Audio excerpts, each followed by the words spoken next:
Adam here at Gen Con 2024, and I am lucky enough to be with... Lydia Suen, lead writer of the Stormlight RPG. Thank you so much for taking the time to be with us today. If you don't mind, could you tell us a little bit about maybe your work history, how you got connected with Brotherwise, maybe how you found Brandon? Yeah, so I've been working in the TTRPG industry now for about 4 years, so I'm one of the newer members to the team.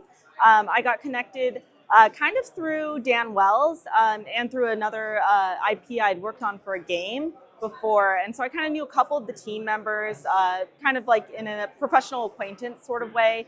And they knew that a lot of the work that I do really focuses on kind of cultural celebration in games, making sure everything supports a lot of different types of stories to be told. And I just am really passionate about world building and narrative work, and have worked on licensed IPs before. So that was kind of an in for me. I started as a World Guide writer, just writing a little bit for the World Guide. From there, I was promoted to a core team member for the design team, and then eventually as lead writer. So it's been a wonderful time of just kind of progressing in this and gaining the trust of the team and really like more deeply immersing myself in the project. So you were able to work on the mechanics of the game as well as the narrative structure of the game? Yes, so I am on the mechanics team, and I think that that's important because the narrative of a game really needs to align with the mechanics. They need to work synergistically for the right stories to be told. And Brandon's IPs are interesting because he really has a lot of crunch built in. Like, the world is very complex. The magic systems are hard magic systems that are very complex. But also, he never neglects storytelling. It's always front and center, right? The narrative. And so to capture both, we need to make sure that there's space in the mechanics for that narrative development. But also people are able to get both. They're able to get what experience they want out of it. So it's been really rewarding to work on the mechanics. Yeah, that sounds incredible. You mentioned crunch and how Brandon's books are kind of built for that. What is something that you're proud of crunch-wise that you guys are able to do in the Stormlight RPG? Ooh, heroic paths. Heroic paths make me really happy. So we have heroic paths and we have radiant paths. Obviously, with the radiants, you get access to surges, which are really cool, and those are naturally quite crunchy. But in the heroic paths, there are a lot of deeper talents you can get deeper into the tree. And I think it's a really interesting question, right? If you're playing Roshar, like, is your character going to become a radiant or not? Maybe there's a very good reason why they would not be able to bond to Spren. Maybe that's not part of their story, and they're a regular person who rises through hard circumstances to become a hero. So it's really interesting kind of thinking about those heroic characters, and they certainly did not get neglected in the mechanics design. So if you choose to just play a heroic character, there's plenty in there for you to progress in the levels and feel like your character is taking up space in the story and doing incredible things alongside Radiance. So delving into that a little bit more, these heroic paths and radiant paths, and there's a variety of different ways that you can go. Yeah. Being part of the narrative team and the mechanic team, what were specific things you guys were aiming for balance-wise to make it so these people can play together kind of in the sandbox? Yeah, so one of the coolest things that characters have that kind of equalizes everybody is their rewards. Rewards are a narrative mechanic. Basically, you have goals for your character, and throughout the story, this is our way of weaving together each character storyline into a general narrative for the group. Everybody's goals may often align, and sometimes they might not align. So an example of a goal might be for a heroic character to win a shard blade, or maybe for an Artifabrian to create a new type of alerter fabrial. So they might have a very specific goal they're working toward. And this is kind of like a side plot to the general plot. Oftentimes GMs will just kind of weave them in. But the rewards that you get through those goals are kind of the heart and soul, in my opinion, of the story, of the narrative fabric at least. In other games like D&D 5e, for example, which a lot of tabletop RPGers are familiar with, it's kind of like a loot grab, right? Like, they're out there trying to like dungeon crawl and grab all this loot. In the Stormlight RPG, the essence of what you're trying to go out there and get is personal character development. And so through these goals, what you get at the end is a reward. And that might be swearing radiant ideals. But for a heroic character, it might look more like getting Dalinar as a patron, or it might look more like getting a really cool fabrial, or maybe you get a Rashadium or something else, or a companion. So there's a lot of different options there. And it's just kind of cool to again, explore like how that weights a heroic character compared to a radiant character in the story's narrative as well. There are certain times where a radiant character is just not going to have the political sway as perhaps a diplomat might have. And so it's really interesting. In order for the story to progress, you really need people with various skills. And in our system, we really encourage multipathing, because all of the main characters in the Stormlight Archive would have more than one path in our system. Going back a little bit, what was it like writing in this world? That was a total dream come true.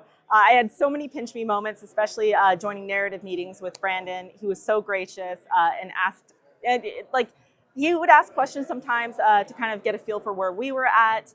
His directions were always really fantastic, and he was so gracious with answering all of our questions. We had so many questions from like, how would the surges work in this application that players might want to use? Or even just like questions, weird questions like about sea silk in the world, or I don't know, there were just like so many lore questions about rock buds or sky eels and kind of things like that that were really fun to get answered. How did you guys approach the Parshendi, the singers, and representation in general? So first and foremost, we just thought of the singers as people. They're people too. Any sort of like emotional, hopes and dreams a human might have.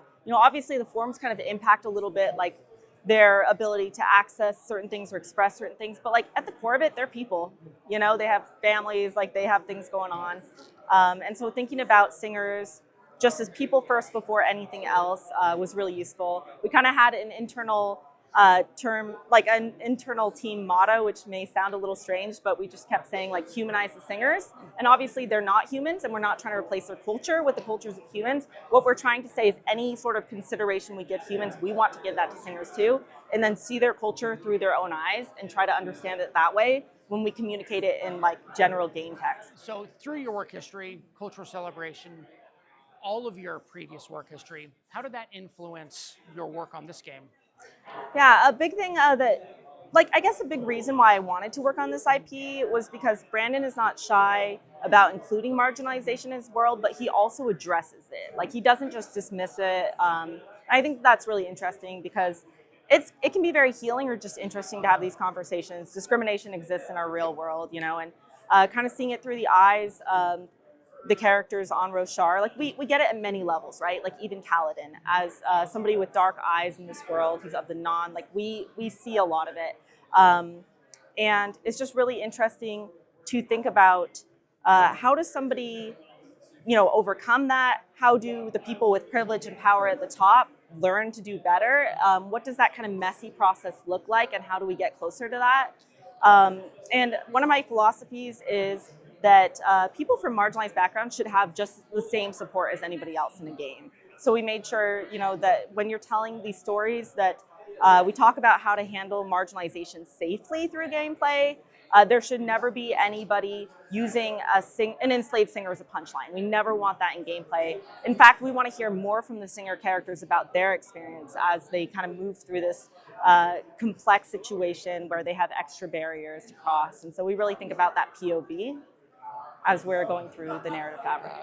That's fascinating. I think really important. I think that shows a lot of forethought that you guys put so much care and attention to that. So I appreciate that a lot.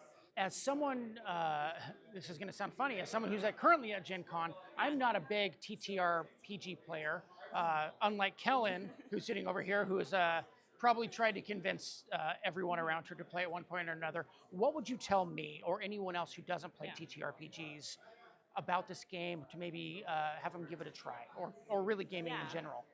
So especially if you're a huge fan of the Stormlight Archive, come and play for the world and let your GM know. Let your GM know, like, please handle with care. I'm not as familiar with the way that all of the mechanics might work. It's okay to have a little bit of extra hand holding from your GM that way, but get excited about the story. Like, don't be afraid to really dig in and get creative. One of my favorite characters that I created for an internal playtest was a Lydia Suen clothier who'd like walk around with the fashion folio, and like I loved that.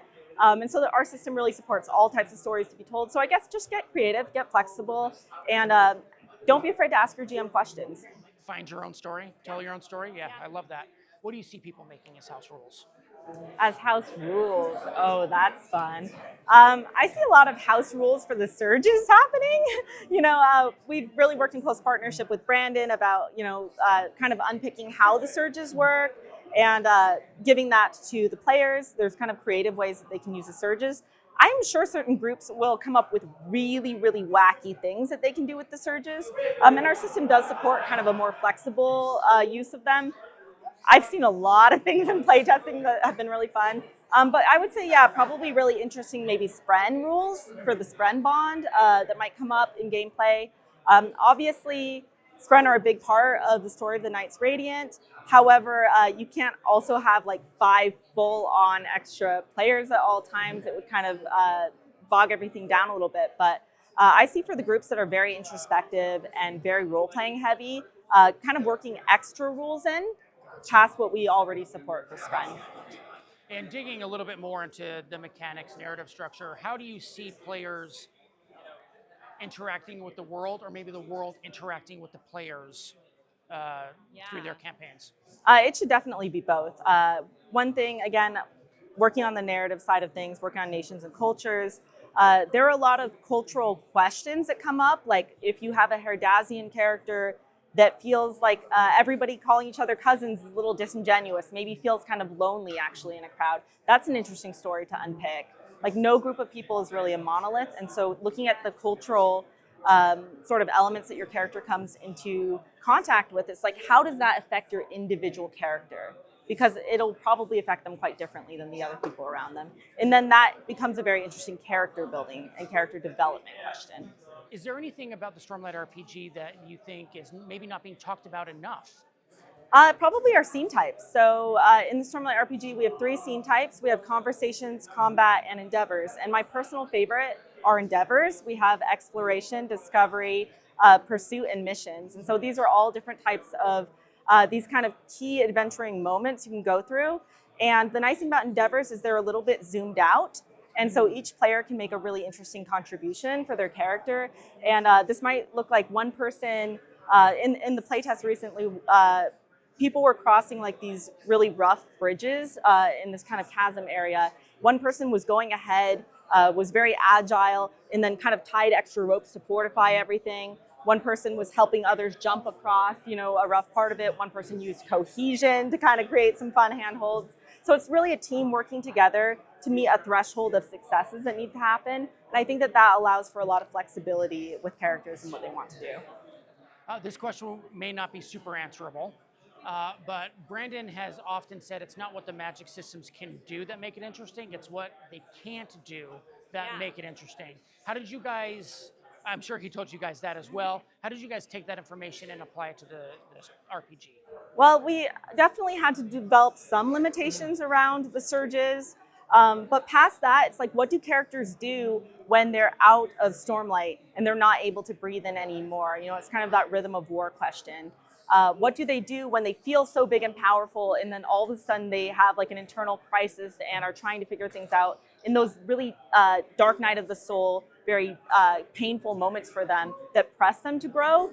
It's that question of what do you do when you're not a big deal right now, and you really have to confront whether it's like a misbelief you have or your obstacle. That's something we kind of have worked into the character building process. What do you do when all of your resources that you've learned to rely on fail you, and what you really have is your own determination or your own hope or your own generosity or kindness for others that drive you on when nothing else is available for you to use. Well, thank you so much for taking the time out of this crazy schedule. I can't believe what it's like here. It's been so fun, though. I wish someone would have warned me about these crowds, because it's crazy. It's been something, but seeing the enthusiasm from all the fans is really cool, and then demoing the game has been great because folks have really been able to see how the mechanics support the type of storytelling that they're looking for in Roshar and Stormlight Archive, so it's been a blast. Has there been any surprising stories that have come out that you've seen that are maybe standouts that you've watched happen? Somebody got a complication as a high storm was about to hit, and he was trying to dodge something with realmic evasion using the surge of transportation and accidentally blipped himself to Shadesmar for a minute. So that was a little scary and complicated trying to get him into the storm bunker in the last minute as he's flailing through a sea of beams, but he made it, so it's okay. But all of those moments where, all the elements from Roshar, the setting, just get to enrich the story have been so fun for people. And before I let you go, since you mentioned Shadesmar, how is that going to be represented in the RPG? Because obviously it's a pretty important part of the books. Yeah, so we have a section of the world guide that talks about Shadesmar, and that gives GMs kind of the basic tools to deal with like a character blipping themselves to Shadesmar for, by accident or on purpose, and a little bit more information on Spren there and whatnot. We really hope that the Kickstarter does really well so that we can come out with future materials to further enrich the experience on Shadesmar, because we could really write a whole book about that. Well, you heard it here. Head over to Kickstarter. It is live right now. Go check it out. Thank you again, Lydia. Thank you so much, Adam. Have a wonderful day. You too.